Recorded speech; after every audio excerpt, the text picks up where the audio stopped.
মুসারে স্মরণ করো সেই সময়ের কথা যখন তোমার আম্মা তোমাকে সিন্ধুকে ভরে বাসিয়ে দিল ফেরাউনের হাত থেকে বাঁচার জন্য। আমি তোমার এমন রব, আমি তোমার এমন ইলাহ, আমি আল্লাহ রব্বুল আমিন সেই ফেরাউনের বাড়িতেই তোমাকে বড় করলাম, শুধু বড়ই করলাম রাজপুত্র বানায় বড় করলাম। সুবহানাল্লাহ বলেন। তুমি যখন চিৎকার করতেছিলে কারোর মুখে স্তন দিচ্ছিল না, দুনিয়ার কোনো মহিলার স্তন গ্রহণ করছিল না। ফেরাউন ঘোষণা দিল মহিলাদেরকে দাত্রীর জন্য এই সন্তানকে কে দুধ পান করাবে উচ্চ পর্যায়ে তাকে পারিশ্রমিক দেওয়া হবে। অসংখ্য মহিলা দুধ পান করানোর জন্য গেল, কিন্তু তোমার স্তন কারোর মুখ, তোমার স্তনে কারোর স্তনে তোমার মুখ লাগলো না। আমি তোমার এমন রব, আমি তোমার এমন ইলাহ, আমি উত্তম পরিকল্পনাকারী মুসা। আমি তোমার মাকে, যেই ফেরাউনের ভয়ে তোমার মা চোখের পানি ছেড়ে দিয়া সিন্ধুকে তোমায় ভাষা দিল, সেই মাকে আমি ধাত্রী বানায়া রাজমাতা বানায়া ফেরাউনের দরবারে লালন পালন করলাম। তুমি হলো রাজপুত্র আর তোমার মা হলো রাজরানী। সুবহানাল্লাহ বলেন। তোমার মা দুধ মা, যেহেতু রাজপুত্রকে দুধ পান করে সেজন্য তোমার মা হলো দুধ মাতা, রাজমাতা, আর তুমি হলে রাজপুত্র। আমি তোমাকে বড় করলাম ভরে আমারি। এই যুবকটা এবার জাদুবিদ্যা শেখার পরিবর্তে ইসলাম গ্রহণ করিয়াম কালেমা শেখা ধন্য হয়ে গেল। বাদশাহ ডাক দে বলে, তুমি যুবক, তোমার আমি পাঠাই সন্ধ্যার আগে ফেরার জন্য, কিন্তু তোমার রাত্রি হয়, কারণটা কি? আবার পাদ্রী যার কাছে জাদু শিখতে যায় সেও বলে, তুমি আসতে কেন তোমার দেরি হয়, যেতে কেন আসতে কেন দেরি হয়? আবার বাদশাহ বলে, তোমার ফিরতে দেরি হয়, কারণটা কি? এবার তিনি পাদ্রী গিয়া বললেন, ওস্তাদজি আমি জাদুকর, আমাকে বলে আমার কেন দেরি হয়। আবার আমার যিনি, আমি যার বাড়িতে থাকি বাদশাহ, তিনিও বলেন আমার কেন দেরি হয়, কোথায় যাই আমি, আমাকে সন্দেহ করে। এবার তুমি বলবা, জবাব দিবা যে এত বেশি বেশি সবক দিচ্ছে, আমাকে বেশি বেশি সবক দেওয়ার কারণে বেশি সময় লাগতেছে। তার ওস্তাদির শরীর খারাপ, সেই জন্য বেশি সবক দিচ্ছে, বেশি সময় লাগতেছে। সকল জালিম শাসকদের দরবারে জাদুকর থাকে, আবার জ্যোতিষী থাকে, কিছু চাটুকর কবি থাকে, সাহিত্যিক থাকে, কিছু বুদ্ধিজীবী থাকে, আগেও ছিল এখনো আছে, যুগে যুগে থাকবে। এটাকে বলা হয় চাটুকর সাহিত্যিক, চাটুকর জাদুকর, চাটুকর জ্যোতিষী। এদের কাজ হলো, যদি বাদশাহ বা রাজা বলে সূর্য আগামীকাল পশ্চিম দিকে উঠবে, কয়ে জাহাবানা কথা ঠিক, খুশি করার জন্য কি বলে। এবার এইভাবে জাদুকর বলল আমার কাছে, তাকে পাঠিয়ে দিবে। জাদুকরের কাছে এই যুবকটা যায়, শেখে। দীর্ঘ প্রায় 1 বছর হয়ে গেছে, অনেক কিছু শিক্ষা করেছে, অত্যন্ত মেধাবী এবং সুদর্শন যুবক। হঠাৎ দেখে রাস্তার মধ্যে যাওয়ার পথে কতকগুলো লোক ডাইনে তাকায় বামে তাকায়, অতি সন্তর্পণে ওই রাস্তার মধ্যে জঙ্গলের মধ্যে কোথায় যেন যায় আর আসে। যুবকটার কৌতূহল হলো যে এত গহীন জঙ্গলের মধ্যে এখানে তো কোনো রাস্তা নাই, কিন্তু কিছু লোককে আমি খেয়াল করে দেখি এই জঙ্গলের মধ্যে এই রাস্তা দিয়ে তারা যায় এবং মাঝে মধ্যে বের হয়। যুবকটা দূর দূর বাক্যে এটা অনুসন্ধান করার জন্য, যেহেতু যুবকটা কেবল কৈশোর থেকে যৌবনে পদার্পণ করছে, জাদুকর তাকে বলেছিল তুমি ডাইনে ভাবে কোথায়ও যাবে না, তোমার কাজ হলো রাজ দরবার থেকে আমার কাছে আসা আর আমার কাছ থেকে জাদু শিখে আবার রাজার দরবারে চলে যাওয়া। বাহিরে কোথাও তুমি যাবে না, কারোর সঙ্গে কোনো পরামর্শ করবে না, কোনো কিছু তুমি শেয়ার করবে না, কাউকে কিছু বলবে না।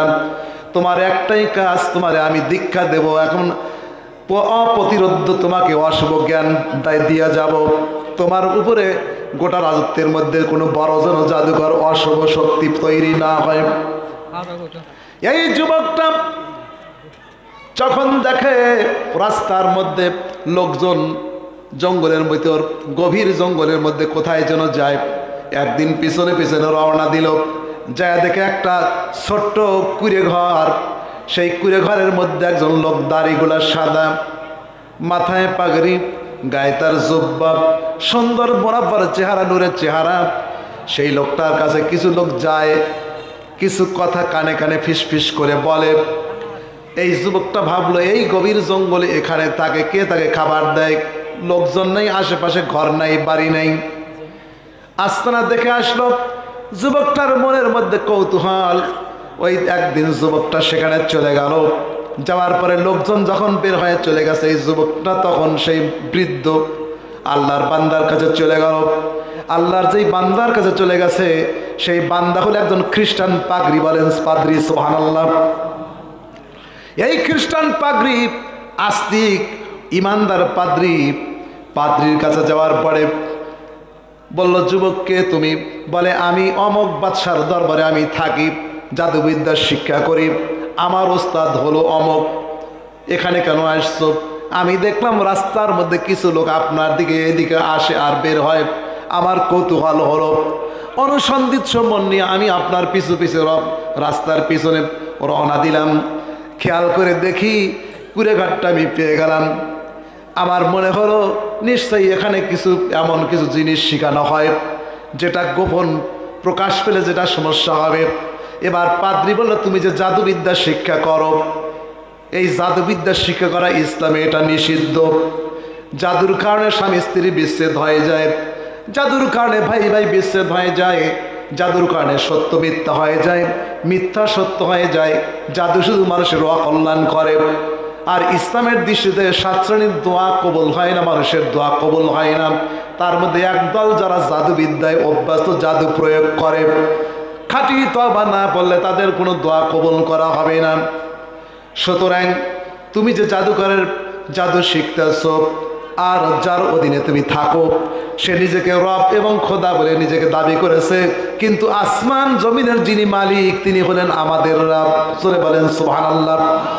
এই যে বাদশাহ রাজা নিজেকে বলেছে রব, নিজকে বলেছে ভগবান, নিজকে বলেছে এলা। মানুষ কোনদিন রব হতে পারে না, মানুষ এলা হতে পারে না। এটা আমাদের রব না, আমাদের যিনি রব, তোমাকেও সৃজন করেছেন, আমাকেও তৈরি করেছেন, জমিন বানিয়েছেন, মাথার উপর আসমান, বিশাল আসমান তৈরি করেছেন, নদ নদী পাহাড় পর্বত রেজেক দিয়েছেন, শ্বাস প্রশ্বাস দিয়েছেন, আমাদের জ্ঞান বিজ্ঞান দিয়েছেন, যৌবন দিয়েছেন, কথা বলার শক্তি দিয়েছেন, সব কিছু জিনিস দিয়েছেন। তিনি হলেন আমাদের রব আর রহমান। আল্লামাল কুরআন খলাকাল ইনসান আল্লামাহুল বায়ান। তিনি পরম দাতা এবং দয়ালু, মেহেরবান। তিনি শিখাইছেন মানুষকে আল কোরআন, তারপরে বানাইছেন মানুষ। যতক্ষণ মানুষ কোরআন শিক্ষা না করে ততক্ষণ মানুষ মানুষ হয় না। আবু জাহেলের চোখ ছিল, আবু জেহেলের পা ছিল, আবু জেহেলের পেট ছিল, সন্তান ছিল, স্ত্রী ছিল, ঘর ছিল, যৌবন ছিল, ক্ষমতা ছিল। ফিরাউনের ক্ষমতা ছিল, যৌবন ছিল, হাত পা ছিল, আমার আপনার মতোই তারাও মানুষ।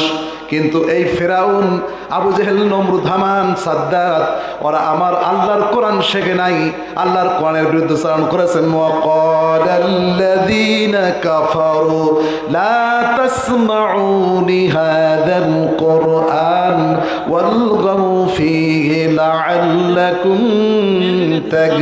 তাগলিবুন। তাহলে আর কেবা হইল? হ্যাঁ,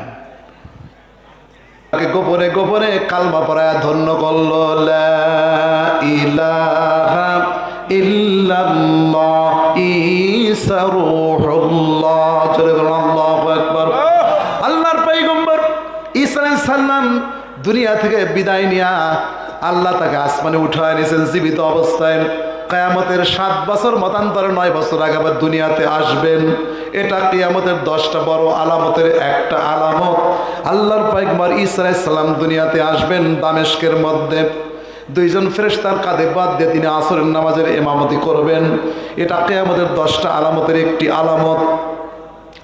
ঈসা আলাইহিস সালামের ইন্তেকালের পরে এই যে মুসলিমদের নির্যাতন করার জন্য এই জালেম বাদশা নিজকে খোদায় দাবি করলো, গোপনে গোপনে এই যুবকটা রাজদরবারে থাকে আর খায়, সেখানে থেকে থেকে কালেমার দাওয়াত পেয়ে ধন্য হয়ে গেল। ঠিক মুসা আলাইহিস সালামকে, মুসা আলাইহিস সালামের আম্মা সিন্ধুকে বাসায় দিল ফেরাউনের ভয়ে। আর তার বোন মারিয়ামকে বলল, মেয়ে তুমি দেখো আমার সন্তানের কি হয়। পিছনে পিছনে রওনা দিল, নদীর কিনার দিয়ে ভাসতে ভাসতে ফেরাউনের রাজদরবারের সামনে গিয়া ভাসতে ভাসতে সিন্ধুকটা সেখানে গিয়া থেমে গেল। ফেরাউন দূর থেকে দেখে আম্মাজান আসিয়া রাদিয়াল্লাহু তাআলা আনহা দুজন সামনে গেল। সিন্ধুক খুলে দেখে ফুটফুটে সুন্দর যুবক, সুন্দর একটি বাচ্চা, ফুটান্ত গোলাপের পাপড়ি। ফেরাউন বলল, এই যুবকটাই, এই শিশুটাই যাকে আমি স্বপ্ন দেখেছি যে আমার রাজত্ব যার হাতে খতম হবে, সুতরাং তাকে হত্যা করা লাগবে। সোহেল নাম, 500 টাকা নগদ। আহসাদ মুসা আলাইহিস সালাম, শিশু মুসাকে তার মা ভাসিয়ে দিল ফেরাউনের ভয়ে। আর আল্লাহ বলেন, ইজ আওহাইনা ইলা উম্মিকা মা ইউহা।